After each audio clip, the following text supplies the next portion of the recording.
यदि पाप पुराण पठते थैन्तो सूरः फातिह अध्याय संख्या श्लोक संख्या ते अल्लाह त्वमेव वयं पूजयामः त्वमेव च वयं साहाय्यं याचयामः एकः क्रिश्चियनः एकः यहूदी अथवा एकः हिन्दुः तानि पुस्तकानि स्वीकुर्यात् येषां सः अभ्यासं करोति तत् बालिविरवेदगीतारस्ति तथा च सामान्यपदेषु तागच्छन्तु यत् अस्माकं सृष्टिकर्ता ईश्वरः अल्लाहः एकः एव अस्ति तदेव क्रिश्चियन धर्मस्य धार्मिकपुस्तकानि वदन्ति। श्रीकृष्णः वदति भगवद्गीता अध्याय एकमात्रं प्रजापतिं भजस्व न तु देवां सृष्टिं च भगवद्गीता अध्याय श्लोक केवलं देवस्य इच्छायाः अधीनतां कुरुत अतः तत्कर्तुमारभत।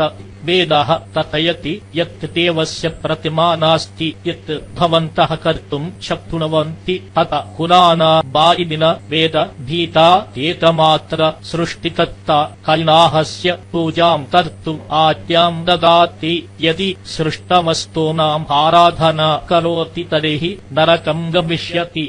திருக்குரானில் முதலாவது அத்தியாயம் 5வது ஆயத்தில் இவ்விதமாக இருக்கிறது. இய்யாக நஅபுது வ இய்யாக நஸ்தஈன்.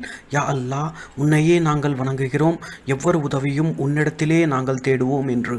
பகவத்கீதையில் 7வது அத்தியாயம் மற்றும் 20வது வசனத்தில் இவ்விதமாக இருக்கிறது.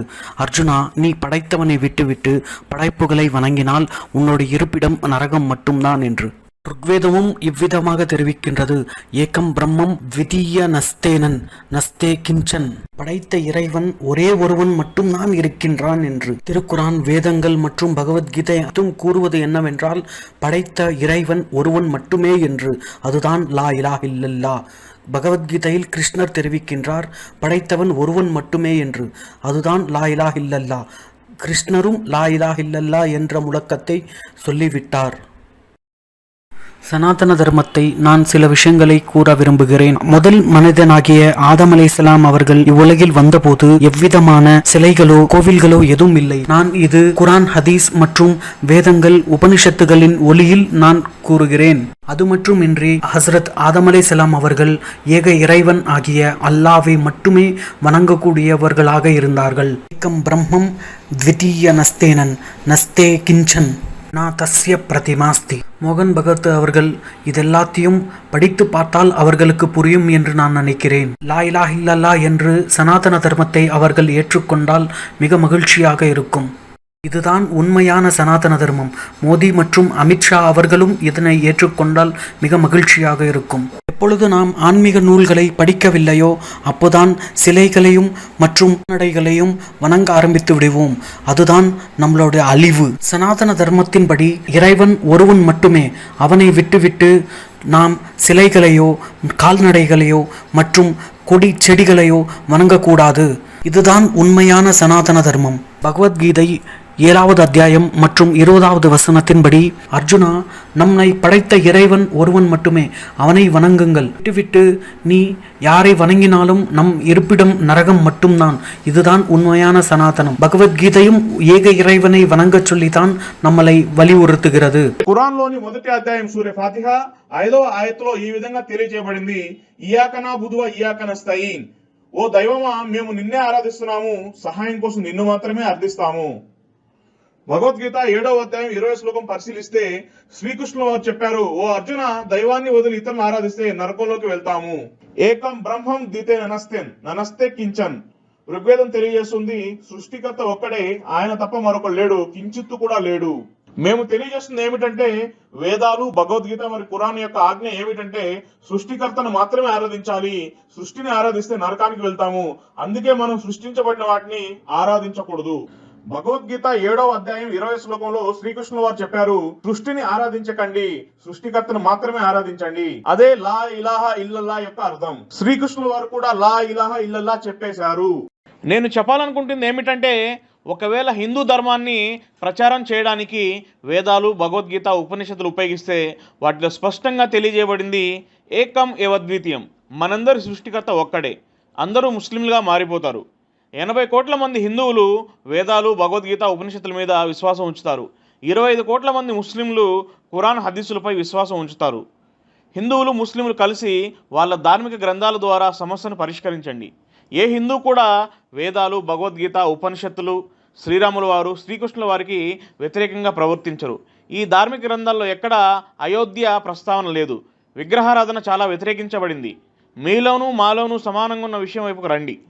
జంతువులను, విగ్రహాలను, రాళ్లను ఆరాధించడం ఖురాన్, గీత, వేదాల ప్రకారం చాలా తప్పు. ఇలాంటి తప్పులు చేస్తే నరకానికి వెళ్తాము.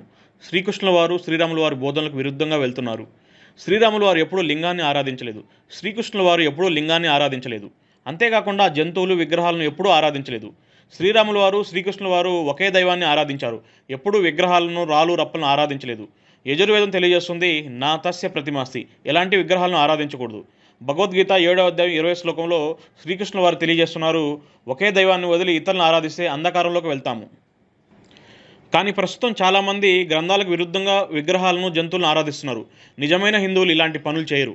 The first point related to La ilaha illallah, actually it is the Brahma Sutra of Hinduism mentioned in Rig Veda and Shvetara Upanishad, which says Ekam Braham Ditya Naste Nihnaste Kinchan. God is only one, not the second, not at all, not in the least bit. So Sambit Patra and RSS fellows should get educated from the religious scriptures of Hinduism and should not object to La ilaha illallah, rather they should start saying it from now onwards over here on the national TV. Shri Krishna says, Bhagavad Gita chapter 7 verse 20, worship the only creator, not the demigods and creations. Bhagavad Gita chapter 18 verse 36, submit your will to the will of only God. So start doing that, worship only of God and just have peace and harmony. Why? There is no image of God which you can make. Bhagavad Gita chapter 7 verse 20 says, Shri Krishna says, if you worship Sambhuti, you will go to hellfire. Sambhuti means created things. So Shri Krishna, Bhagavad Gita and Vedas clearly says, no idol worship, no creation worship, सबका मालिक ईश्वर भगवान एक है. That's what the Rig Veda says, that's what Quran says. Veda says na tasya pratimasti, there is no image of God which you can make. Those who are trying to make the image of God, they are not Hindus, going against Hinduism. Athar, I want to say that a non-Muslim, a Christian, a Jew or a Hindu accept the books which he practiced, that is the Vedas, Gita, Bible or Zed Avesta, and come to the common terms that our creator God, Ishwar Allah is one. That's what the religious books of Hinduism says, or Bible says, or the Talmud of the Judaism says. Quran मजीद का पहला chapter सूरह फातिहा verse number 4 पढ़ेंगे.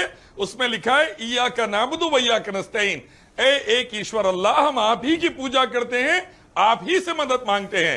Bhagavad Gita chapter 7 verse 20 पढ़ेंगे. लिखा है, श्री कृष्ण ने कहा, अर्जुन तू एक ईश्वर को छोड़कर दूसरों की पूजा करेगा, नरक में जाएगा. एकम ब्रह्म द्वितीय नास्ते ने नास्ते किंचन. ऋग्वेद कहते हैं सबका ईश्वर एक है, दूसरा नहीं है, जरा सा भी नहीं है, उसी की पूजा करो. तो हम कहते हैं वेदा, गीता और कुरान एक ईश्वर अल्लाह की पूजा का हुक्म देते हैं. पैदा हुई सो चीजों की पूजा करें तो नरक में जाएंगे, इसीलिए हम पैदा हुई सो चीज की पूजा नहीं कर सकते. देखिए, मैं ये कहना चाहता हूं कि अगर हिंदुइज्म को फैलाने के लिए वेदा, भगवद गीता, उपनिषद इस्तेमाल की गई तो पता चलेगा एकम विदित्यम, ईश्वर सबका एक ही है और सब मुसलमान बन जाएंगे. 30 करोड़ हिंदू भाई बहन पूरी आस्था रखते हैं हिंदू धार्मिक किताबों पर, वेदा, गीता, उपनिषद, मनुस्मृति, पुराणास पर. 25 करोड़ मुसलमान रखते हैं कुरान हदीस पर. दोनों मिलकर अपने धार्मिक किताबों से मसले को सॉल्व करिए. कोई भी हिंदू वेदा, गीता, उपनिषद के खिलाफ, श्री राम श्री कृष्ण के खिलाफ नहीं जाएगा. जिन्होंने कभी भी अयोध्या का जिक्र नहीं किया, मूर्ति पूजा के खिलाफ बात की, तो आइए एक कॉमन टर्म की तरफ. हनुमान खुद एक रब की पूजा करते थे, श्री राम भी एक रब की पूजा करते थे. साफ सुथरी जगह पर एक रब की पूजा करिए, नमाज एक मालिक रब अल्लाह की इबादत हो. हनुमान जी श्री राम श्री कृष्ण के हुक्म के मुताबिक, रसूलुल्लाह के हुक्म के मुताबिक, श्री राम खुद अल्लाह अकबर बोलते थे, श्री राम अल्लाह अकबर बोलते थे, श्री राम एक अल्लाह की पूजा करते थे, हनुमान एक अल्लाह की पूजा करते थे, मूर्ति पूजा नहीं करते थे. श्री राम नहीं बोल रहे मैं भगवान हूं मेरी पूजा करो, एक अल्लाह की पूजा करो, अल्लाह अकबर बोलो. जैसन कि तुम कुरान पढ़े हिंद, सूरह फातिहा अध्याय संख्या 1 वर्ष संख्या 4. इय्याका नअबुदु व इय्याका नस्तईन. हे अल्लाह, हमरा इबादत तक केवल तू ही करत बा और हम तू ही से मदद मांगत बा. एक क्रिश्चियन, एक यहूदी और एक हिंदू तो उनके धर्म ग्रंथ के मान बा और सामान्य मानवे की हमारे निर्माता भगवान अल्लाह ही के एक बाटे हवे. हमारा धर्म ग्रंथ है बात बतावे. श्री कृष्ण भगवद गीता अध्याय 7 श्लोक 20 में कहत बा कि केवल निर्माता की पूजा करें, देवताओं और सृष्टि की पूजा न करें. भगवद गीता अध्याय 18 श्लोक 36 में कहत बाकी केवल भगवान के इच्छानुसार अपने इच्छा को समर्पित करें। वेद बतावेला कि भगवान के कोई मूर्ति नहीं बनावे जावे। कुरान, बाइबल, वेद और गीता सब बतावेला कि केवल निर्माता अल्लाह की पूजा करे और अगर कोई बानी रचत तो नरक में जावे। אם תקרא את הקוראן,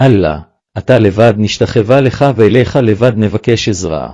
נוצרי, יהודי או הינדו צריכים לקבל את הספרים שהם מתאמנים בהם, כמו התנ"ך, ודאי, גיטה, ולהגיע למונחים משותפים שאלוהינו הוא אללה, האלוהים שלנו, היוצר, האחד.